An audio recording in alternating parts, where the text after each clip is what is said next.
On today's show, deck the halls with lots of three-pointers. Fa la la la la la la la. It's holiday season, y'all, as Aaron Holiday helps spark the Houston Rockets' 110-101 win against the OKC Thunder. Alperen Sengun guarding Josh Giddey and outplaying Chet Holmgren in the same game. Plus, Thompson and Cam Whitmore playing a pair of insane games for the RGV Vipers. Thompson making his return to the basketball court. It's all coming up right here at Locked On Rockets.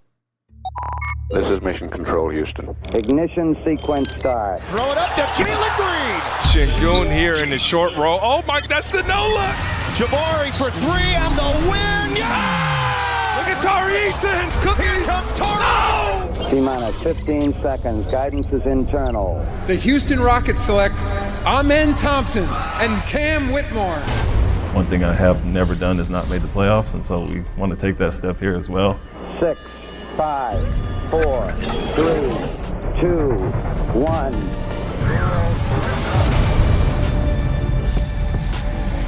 What's up, and welcome to another edition of Locked On Rockets, your daily podcast home for everything Houston Rockets basketball. As always, I'm your host, Jackson Gatlin, native Houstonian and credentialed media member. I'm also the host of Locked On NBA Mondays. Be sure to follow along on Twitter at JT Gatlin, and the show, of course, at Locked On Rockets, free and available wherever you listen to your podcasts, including YouTube. Just search Locked On Rockets. Be sure to like, comment, and subscribe. Now, today's episode is brought to you by FanDuel. Make every moment more with FanDuel. Right now, new customers get $150 in bonus bets with any winning $5 money line bet. That's $150 if your team wins. Visit FanDuel.com/lockedon to get started. And as always, thank you so much for making Locked On Rockets part of your day every single day, whether it's on your way to work, on your lunch break, in the gym. Thank you for being an everydayer. Thank you for making the show part of your day every single day. And speaking of, you might be like, hey, Jack, it's a little late on this one. What happened? It's a big win. The Rockets beat the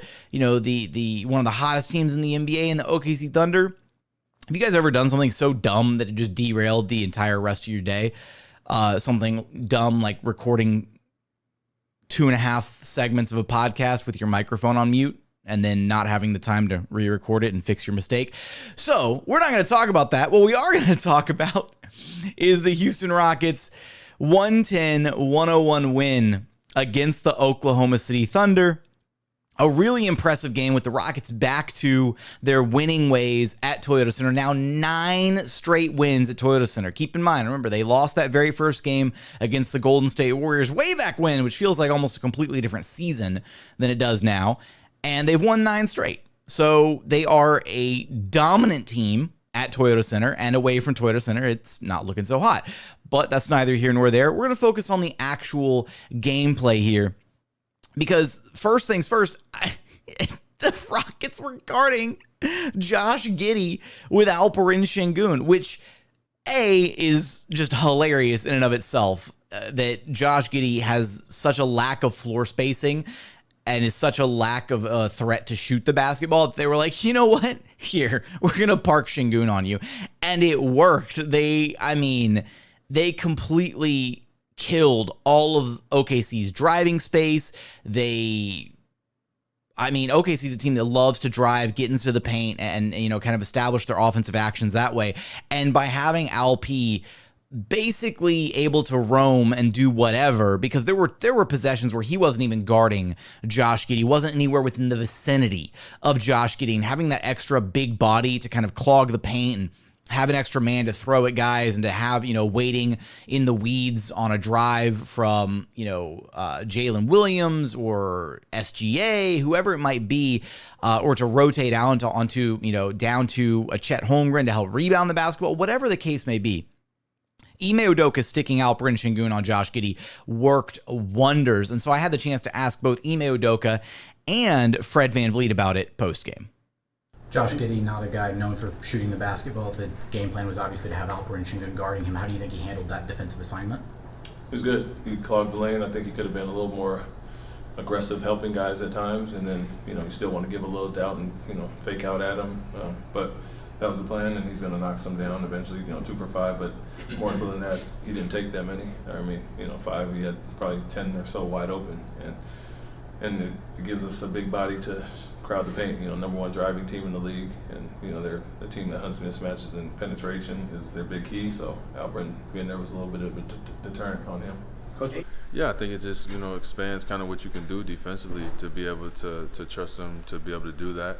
Kind of changed our defensive approach. It helped us a lot. It kind of eliminated a lot of things that they like to do. And he's capable. He's more than capable, and so we're going to continue to challenge him. And he's been stepping up to the plate. Love hearing that from both Ime Udoka and Fred VanVleet. First, with what Ime had to say, right, that there were still some moments where Alp could have made his presence felt a little bit more, helped out in certain situations more, and that's okay. He's gonna continue to learn, and like what Fred said, that he's capable. And I think that's such a big takeaway here is that last year we would have never seen Alperen Sengun trusted to guard the opposing team's point guard for the entire game. We might have seen it on a random switch or a mismatch opportunity or something, but not as the core part of a defensive game plan to say, hey, you're going to guard Giddey, and by guard Giddey we mean go do anything else but guard Giddey. Because look, there were points. Look, if you look at the box score, if you're just box score watching, Josh Giddey finished the game 2 of 5 shooting from downtown. So you're thinking he shot 40% from 3. What are you talking about? Giddey played just fine. No, Giddey ruined the offensive game flow for the OKC Thunder because Alperen Sengun was giving him about 10 to 15 feet of space every possession. There were possessions where he had the ball in the middle of the floor, like free throw line distance from the basket, and wasn't shooting it. So a lot of the offense for OKC felt very disjointed. There was a lack of spacing, and that was all a byproduct of putting Alperen Sengun on Josh Giddey and then having him basically give him all the space in the world, putting the onus on Josh Giddey to say, hey, if you're going to shoot the ball, you got to beat us. And it got to a point where he just stopped shooting the basketball. It also probably helped and maybe was in his head a little bit that he was getting incredibly loud boos every single time down the floor by all of Toyota Center. It was actually really impressive. I was like, oh, okay. Loud boos during the pregame intros was one thing, but then every time he touched the basketball, there were incredibly loud boos. And at one point during one of Josh Giddey's, was it a free throw? It wasn't a free throw for Giddey. It was a free throw for somebody because there was it was kind of like one of those quiet lulls in the stadium. And then I just heard loud and clear as day from section 114 down near the basket. Josh Giddey, you suck. It's so loud. Me and the rest of the Rockets digital department, the admins that you guys are always complaining to on Twitter, we all got a good laugh out of that one. But the defensive game plan, it worked, and it really did limit what OKC was able to do. And then on the flip side, on the offensive side of the basketball for the Rockets, Alperen Sengun completely outplayed Chet Holmgren. Look, Chet Holmgren's been having a sensational season, but he is a rookie, and he got rooked in this game by Alperen Sengun. Basically, every single time that Chet Holmgren had to guard Alp, and Alp broke out the spin cycle, Chet was left just like, whoa, like dazed and confused because he couldn't keep up with him. I mean, Alp, first possession of the game, he bodied Chet Holmgren. He spun into a move and then dipped the shoulder into him, and Chet just went flying back 3 to 5 feet because he doesn't have a lot of weight to him, right? And it is what it is, but it was a mismatch, not a mismatch, but it was an advantage for Alperen Sengun, and it was clear, and the Rockets kept going back to it. Alp finished this game 21 points, 6 rebounds, 7 assists. He had a steal, he had a couple blocks, 8 of 13 shooting. Really the only couple bad areas of Alperen Sengun's game. He did have 4 turnovers in this one, and he was only 5 of 11 at the free throw line. That has to be better. You can't be 5 of 11 at the charity stripe, especially when you're getting there as much as Alperen Sengun is. And you've got to clean up some of the turnovers. But by and large, the entire team had a lot of kind of uncharacteristic turnovers in this one. Every single starter had at a minimum 3 turnovers in this game. OKC's a team known for stealing the basketball. They play the passing lanes really well. SGA especially, even though he not only walked away with, he had 6 steals in this game. And that was a big reason for some of these Rockets turnovers. But coming up, want to get into the other elements of this game. Holiday season, guys. How Aaron Holiday sparked a big push for the Houston Rockets off the bench in this one, as well as the other significant contributors for this game. Dillon Brooks leading the way with 23 points scoring-wise for the starters, and then Jabari Smith Jr., a career-high 18 rebounds. We also got to talk a little bit about Alperen Thompson making his return to basketball action, him and Cam Whitmore for the Vipers. We're going to get there in just one moment. First, today's episode is brought to you by FanDuel. As the weather gets colder, the offers stay hot on FanDuel because right now new customers can get $150 in bonus bets with any winning $5 money line bet. That's $150 if your team wins, and all you have to do is wager $5. It's that easy. If you've been thinking about joining FanDuel, there is no better time to get in on the action. Right now, you can take a look at the outright favorites to win Super Bowl 58. The 49ers leading the pack, creating a little bit of distance at plus 320 to win it all this season. Right behind them, you got the Philadelphia Eagles at plus 500, Kansas City Chiefs at plus 550, Baltimore Ravens at 650, and the Miami Dolphins at plus 750. They've also got you covered for spreads, player props, over-unders, and so much more. So visit FanDuel.com/LockedOn to get started this NFL season. Again, that's FanDuel.com/LockedOn. FanDuel, official partner of the NFL. And continuing on here at Locked On Rockets, your daily podcast, home for everything Houston Rockets basketball. Continuing to break down this Rockets 110-101 dub against the OKC Thunder, a Thunder team that we thought we weren't going to see until like the back half of the season. So shout out to the NBA in-season tournament scheduling and the fact that we were able to get an up-close look at this Thunder squad sooner rather than later. A team that's, look, the Rockets and Thunder are always going to have a history with one another. Teams are going to always want to compare the two. They're kind of going to be, attached for better or for worse because of so much of the history that they've shared, right? The James Harden trade, then the Chris Paul, Russell Westbrook trade, most recently the Alperen Sengun trade, which is kind of crazy to think that the OKC Thunder drafted the best young center in the NBA and then traded him to the Houston Rockets. Not traded with the OKC Thunder. I'm all mixed up in my words.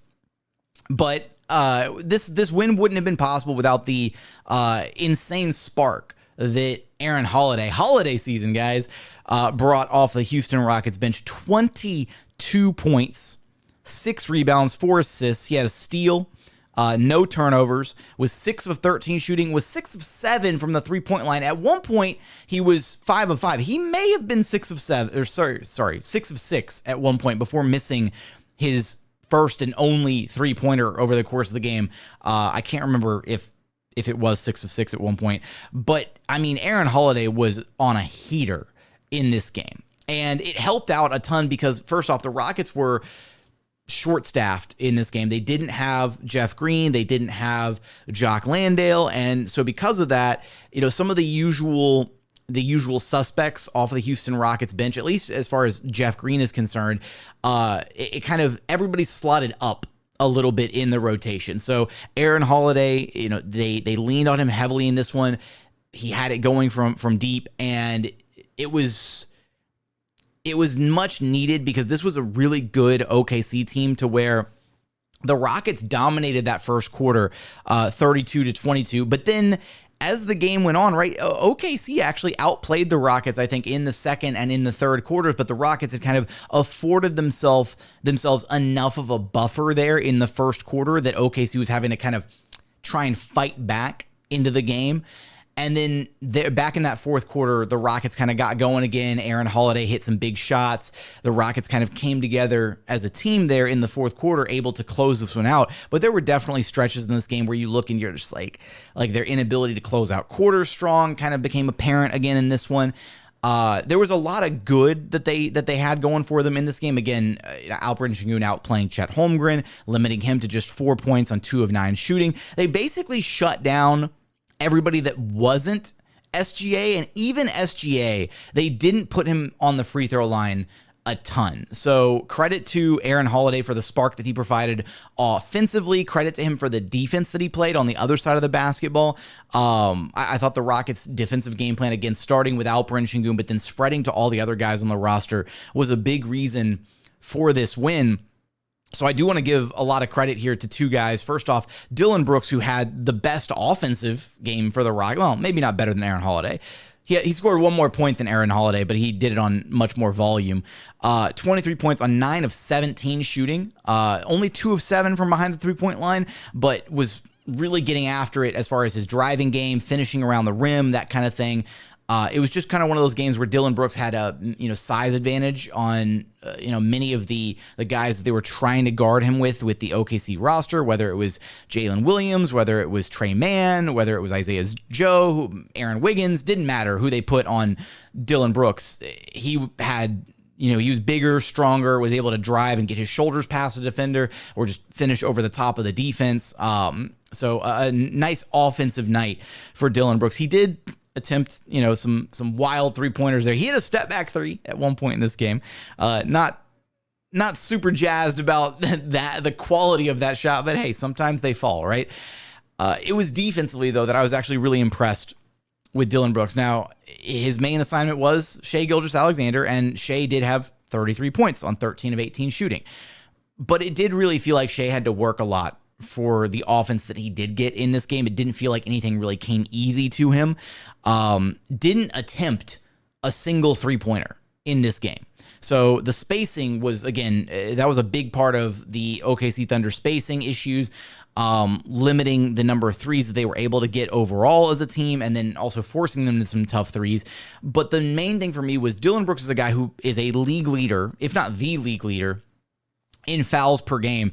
And he was actually very controlled this game. This would have been a really easy game for him to pick up a bunch of fouls early on, playing overly aggressive against a guy like SGA. I'm just going to say SGA. It's too many vowels, consonants, whatever going on in that name. SGA. This is a guy who loves to get to the free throw line, right? Is one of the premier foul merchants in the NBA. And Dillon did a fantastic job staying out of foul trouble, but still being physical with SGA and making sure his presence was felt defensively without overexerting himself and then getting into foul trouble. I do think we were kind of trending downwards there for a few games, a handful of games, the last 4 or 5 or so, where Dillon was getting a tad too hyper aggressive defensively, and that was leading to some issues for the Rockets where he was getting in foul trouble and it was messing up rotations and he'd have to sit for long stretches. And look, the Rockets are a better team when Dillon Brooks is on the floor. There's no ifs, ands, or buts about it. And we know that he knows how to play with fouls, but there's just a certain degree of going too far with the physicality, and you have to be aware of how the refs are going to call a specific game and what it's going to look like and what you can and can't get away with. And it really felt like he did a great job in this one of not only stepping up to the plate offensively in a game that the Rockets really needed him to, but then also defensively, the tough challenge of guarding an SGA. Yes, he still scored 33 points, but it was not an easy 33. And by having the luxury of Dillon Brooks and basically just telling him, hey, single coverage on SGA, good luck. And then by having Alperen Sengun guard Josh Giddey and kind of blow some stuff up there, the Rockets were able to, limit the entirety of the OKC roster because, SGA had 33, but their next leading scorer was Jalen Williams with 13 points on 5 of 13 shooting. Chet Holmgren, who's a big part of their offense, only scored 4 points on 2 of 9 shooting. Giddey had 8 points on 3 of 11. Lou Dort had 4 points on 0 of 5 shooting, started the second half and got pulled a minute and a half into the second half and got sat all the way until the fourth quarter just because he was so unproductive offensively. There was no reason for them to have him out on the court, and he was also kind of killing OKC's spacing out there with Josh Giddey. So credit to the Rockets' defensive game plan. They figured out how to slow down the Thunder enough to be able to pull out the dub.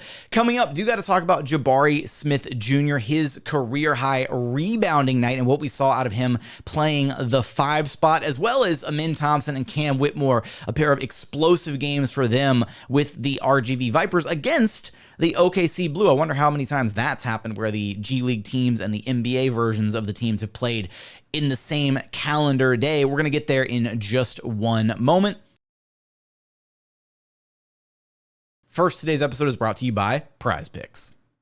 Prize Picks is the largest daily fantasy sports platform in North America. They're the easiest and most exciting way to play daily fantasy sports because it's just you against the numbers. Instead of battling thousands of other players, including pros and sharks, you just pick more than or less than on 2 to 6 player stat projections and watch the winnings roll And it's so simple to play. They've got quick withdrawals, easy game plan, and an enormous selection of players and stat types, which is what makes PrizePicks the #1 DFS app on the market. You can make your picks and submit an entry in less than 60 seconds. It's that easy. And with basketball season here now and in full swing, you can pick combo projections across football and basketball from the Specials League, a league created specifically for combo projections that include 2 or more players from different sports or leagues. For example, you can do LeBron James plus Travis Kelce at a 10.5 combo of 3-pointers made plus reception. So if you've been thinking about getting into daily fantasy sports, you've got to try PrizePicks. Go to prizepicks.com/LockedOnNBA and use code LockedOnNBA, all lowercase, for a first deposit match up to $100. Again, that's prizepicks.com/LockedOnNBA and use code LockedOnNBA for a deposit match up to $100. PrizePicks is daily fantasy sports made easy.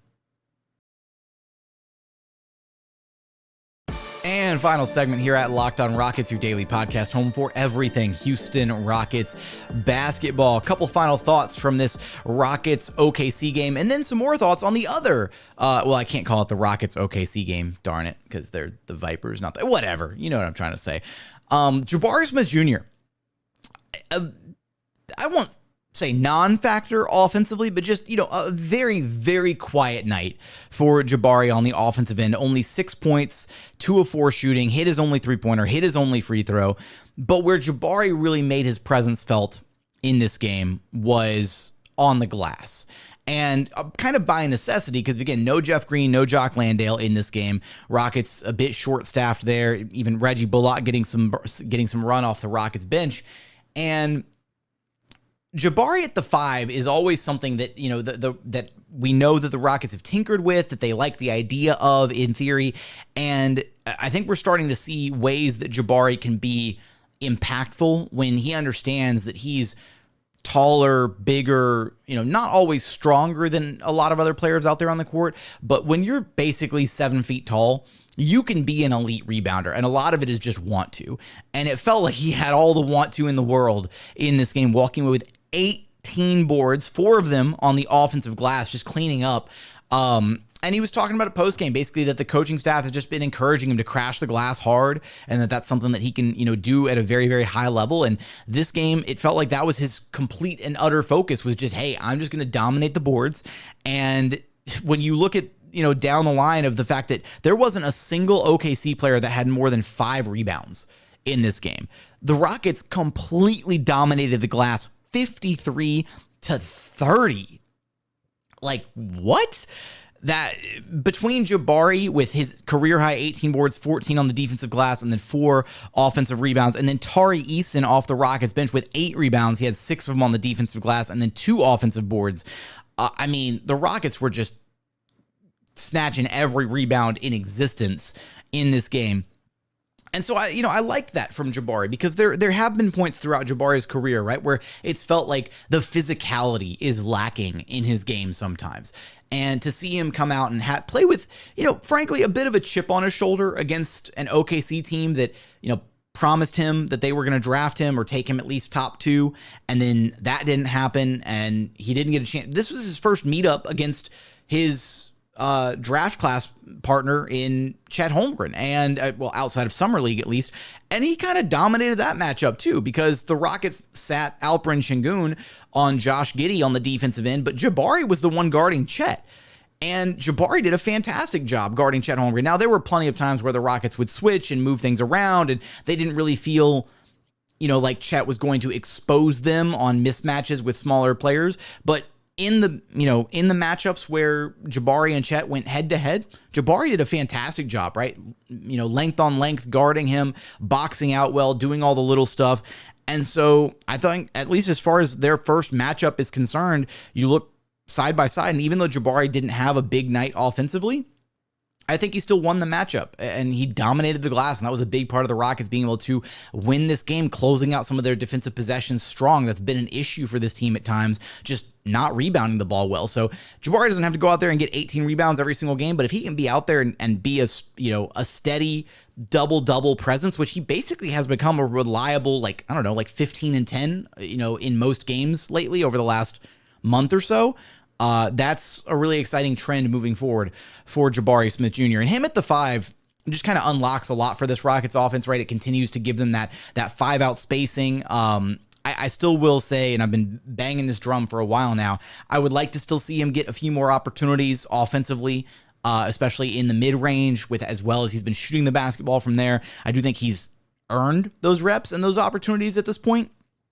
So would like to still see him be a bigger focal point for the Rockets offensively, especially, in this game. He was out there kind of with that second unit playing more so kind of like the Jeff Green role, the small ball 5 with no Jeff in this game.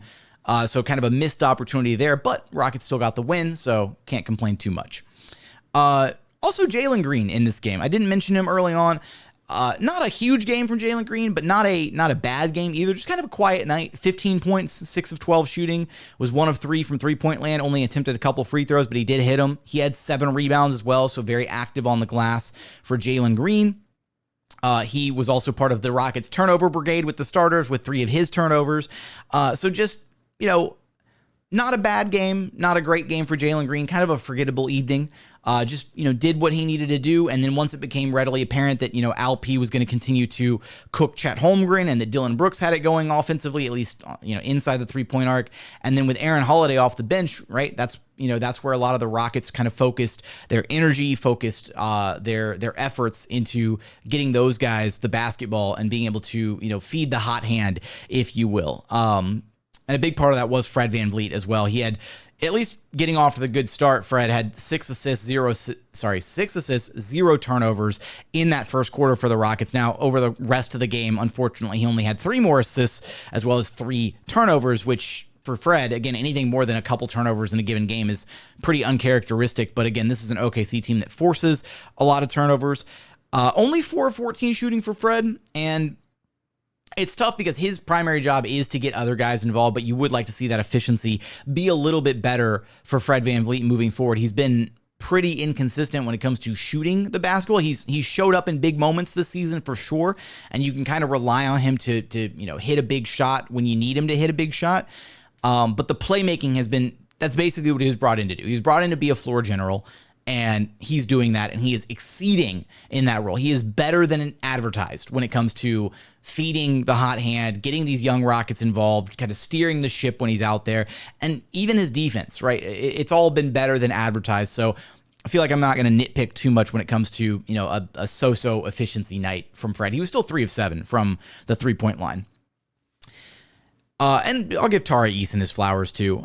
Tari just continues to do Tari things when he's out on the basketball court, filling up the stat sheet. 9 points, 8 rebounds, 4 assists, no steals, which is strange for Tari, but he did have a couple blocks in just 22 minutes off of the Rockets bench.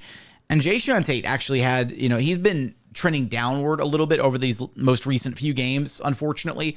Not that, it's not something that can be fixed. There were even a couple points where Ime Udoka walked down the Houston Rockets bench and went and chatted with Jae'Sean Tate, kind of like, clapping his hands a little bit, being very animated, and even pointing to a couple things that were happening on the floor. Pardon me. So it was a bad game for Jae'Sean Tate. He kind of fell into some bad tendencies on the offensive end. He had a couple turnovers, missed a couple shots, and it is what it is. Every player has some bad games, but he's got to be better. He's still going to be a winning part of what this team wants to do. It's not like he's going to suddenly be out of the rotation, but in this one, this was one of the fewest minutes totals he's played all season, and for good reason. He was bad in the minutes that he played.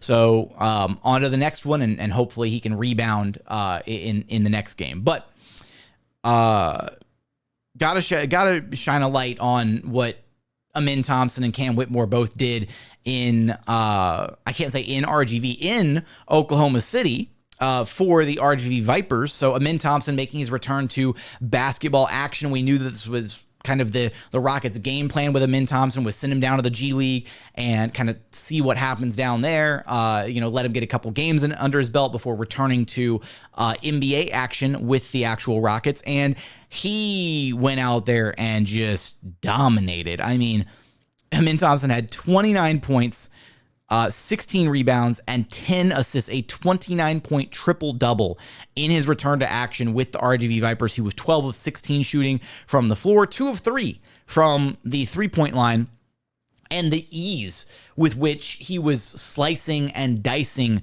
through the Oklahoma City Blue defense in that G League game was really impressive. Now, this was a game where the Thunder, or sorry, not the Thunder. I keep wanting to call them the Thunder. The Blue led by as many as 71-56 at halftime.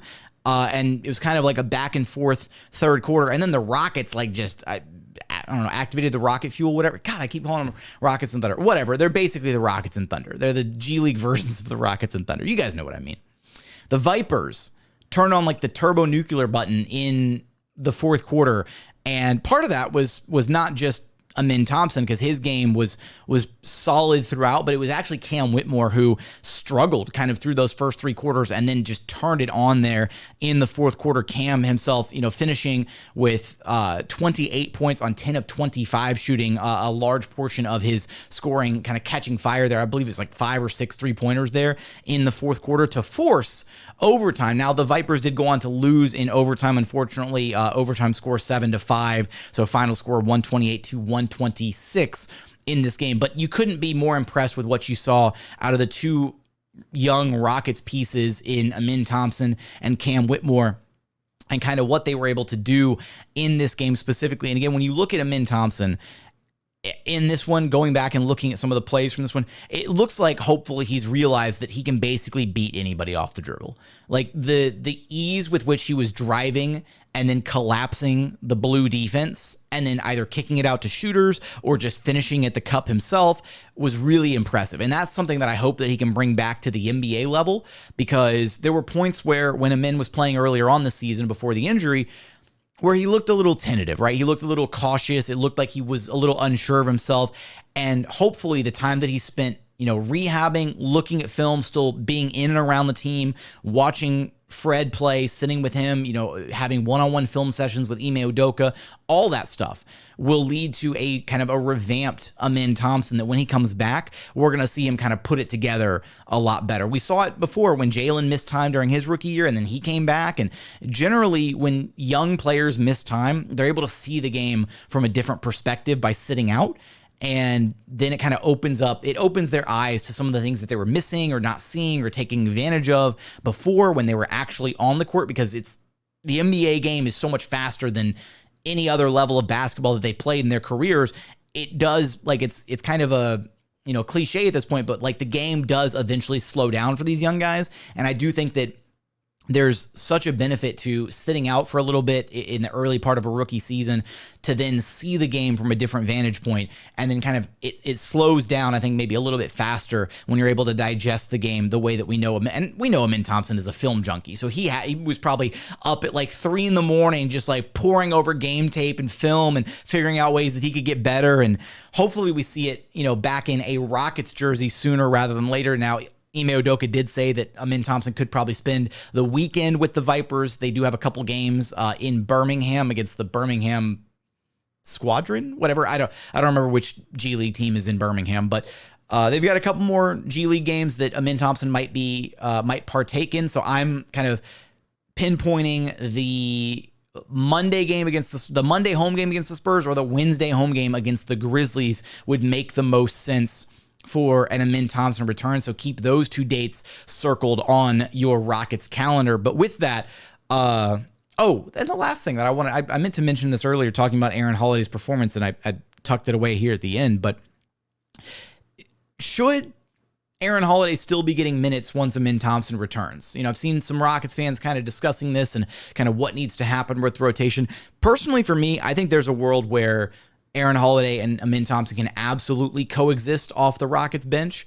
I think there's a world where, Aaron Holiday plays a little bit bigger than his size. And also when you've got Amin Thompson, a guy who is built like a wing, defensively, it gives you a lot of flexibility. It gives you a lot of options. And Aaron Holiday is a guy who can run the Rockets offense, situationally, but he's such a great catch and shoot presence that I think it's a match made in heaven for those two guys to play substantial minutes off the bench with one another. And I do think that kind of opened up because of, unfortunately, how poorly Jock Landale had played in the early start of the season, right? Aaron Holiday was the guy who was kind of buried on the bench as a third stringer.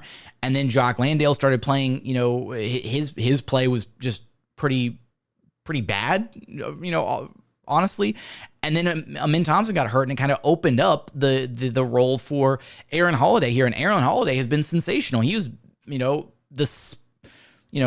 a sneaky good pickup by this Rockets team. So for him to be, for the Rockets to have Aaron Holiday and also get Amin Thompson back, I do think there's a way to factor those guys in. And, maybe, frankly, Jock Landale should be out of the rotation. And then maybe, other guys take a slight hit to their minutes, right? Maybe Jae'Sean Tate's minutes reduce a little bit. Maybe Tari Eason's minutes reduce a little bit, with Amin Thompson eating up a bit more minutes at the wing spot rather than, at the guard spots exclusively. But that's a pretty solid guard rotation between Fred, Jalen, and then off the bench, Aaron Holiday and Amin Thompson. And that's still not counting the fact that they've got the glass ready to break on Cam Whitmore whenever they do feel the desire to give him a shot at some legitimate NBA minutes instead of just, garbage time here and there. So with that, should Aaron Holiday still be a part of the rotation once Amin Thompson returns? Let me know your thoughts in the YouTube comments. Again, my apologies for my stupid recording mistake and the delay on this episode, but had to talk about it. A lot of exciting stuff that we had to get to in this one. But that's going to do it for today's episode. As always, thank you so much for checking out the show. If you haven't done so yet, please consider subscribing wherever you listen to your podcasts or on YouTube. Just search Locked On Rockets, like, comment, subscribe. Drop your thoughts about Aaron Holiday and Amin Thompson, how they could complement each other, whether Aaron Holiday should still be getting rotation minutes once Amin Thompson is back. But as always, thank you so much for watching. Thank you so much for listening. And we look forward to having you back right here at Locked On Rockets, your daily podcast home for everything Houston Rockets basketball.